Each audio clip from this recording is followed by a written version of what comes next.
So in this segment, we're going to be discussing some of Andrew Marr's comments around the 20th anniversary of the Iraq War, and I did find some of the stuff he said here quite weird, in the sense of he said he kind of opposed aspects of the war, but then when they spoke to Marr, this is from the New Statesman, and their website's really trash.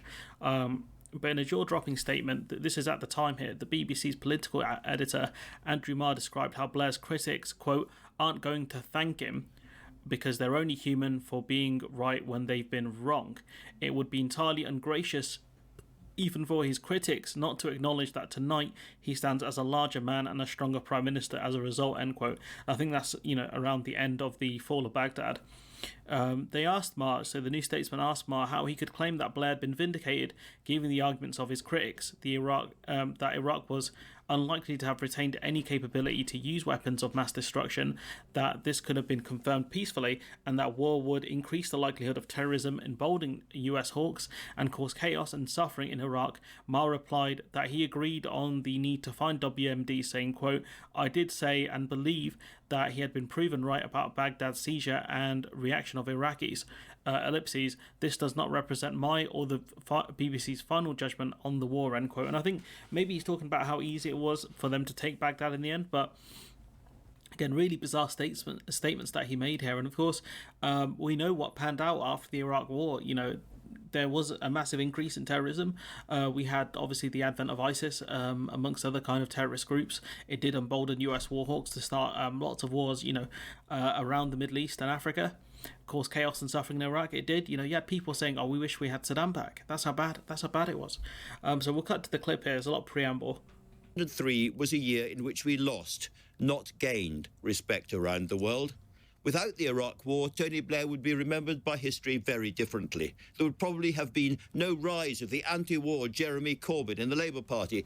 I reckon the Tories would have had... So with the Jeremy Corbyn stuff, let's not forget, the Iraq War wasn't the only war that Tony Blair got us involved in. There's obviously the Afghanistan War as well. So and I think Jeremy Corbyn would have done well from the situation in Syria when he was very much anti-war. In Libya, he was very much anti-war in that, and I think he got a voice during that period as well. So to argue it wouldn't have given rise to Jeremy Corbyn's a really bizarre statement. I find it much harder to dominate the past dozen years.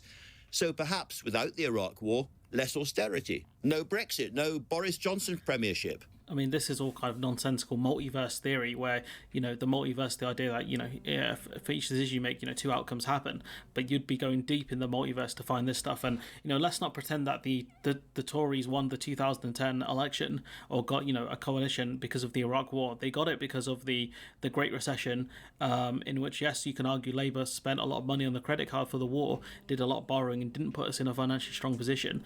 But I think it was more down to kind of the deregulation of the banks and Blair and the central bank, the Bank of England's failure to really prepare for a recession. If you look at the other countries that are impacted, like Canada, who, yes, their financial sector's not as strong as ours, but Mark Carney did prepare them quite well. Other countries were more kind of fiscally prepared for a recession, whilst the UK was very open. We had I think banks giving 100% mortgages to people, i.e. there was no deposit, amongst other things there. It wasn't the Iraq War that gave the Tories a win in the 2010 general election, and obviously I was a lot younger back then, but I don't think that even featured as one of Cameron's main promises, to kind of stop the wars abroad and things like that. At least that's from what I remember. But of course, that is how history works. You go down one corridor, not the other, and everything is changed, and you can't really know about those changes as you make the decision. I remember giving a terribly badly misjudged piece to camera after the fall of Saddam's statue in April 2003, hailing Blair as a great prime minister as a result. It came after months when I'd sounded pretty hostile to the war, as I was.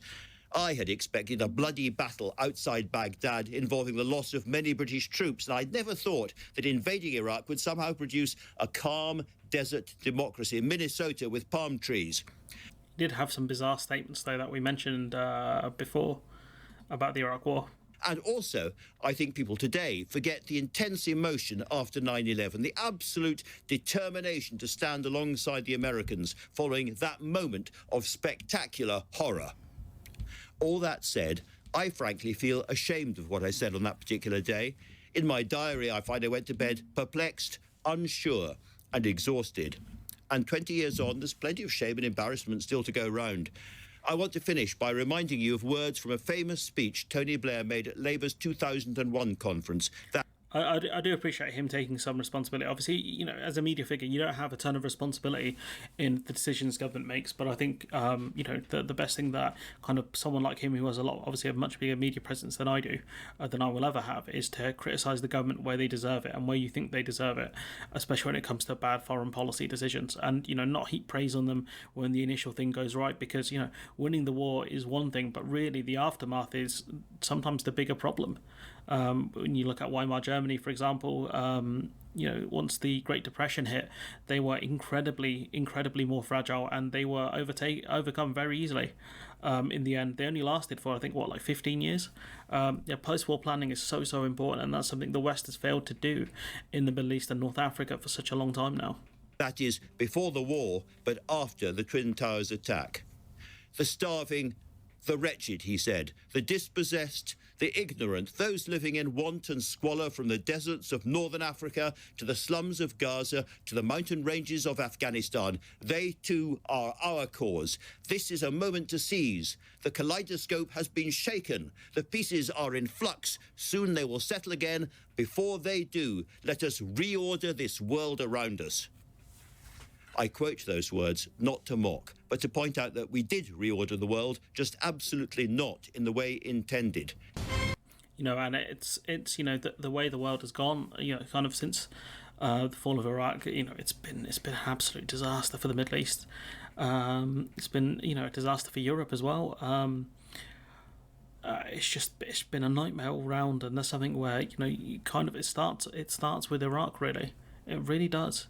I know the Arab Spring happened, which isn't really related to the Iraq War, but I think taking out dictators and things like that, you can do that, sure. But once you've done that, if you do not plan post-war planning, you're making the situation worse. If you look at Libya now, it's a failed state.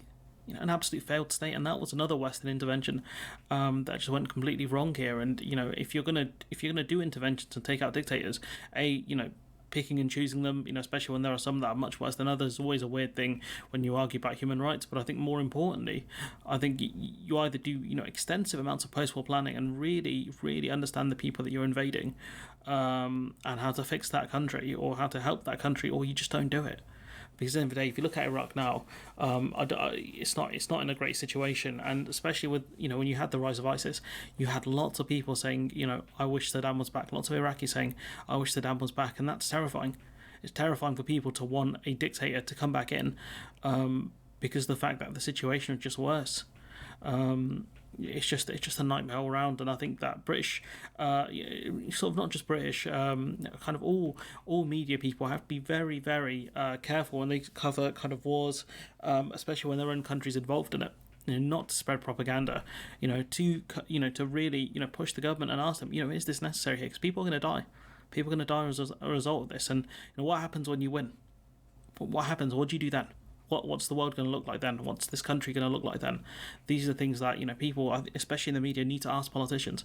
I'll never get the chance to interview a major politician, but Andrew Marr will. Andrew Marr has and always will do until he retires. And that's something where I wish people in the media would do a better job of asking, kind of, instead of just asking kind of the more, how long is this war going to take? All of this stuff. It's after you win, after you're done here, what's the country going to look like? How do you plan to rebuild here?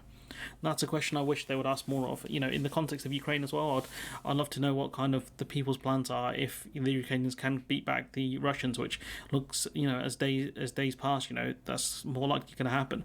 What does the recovery look like for Ukraine? That's something I'd be interested to look at.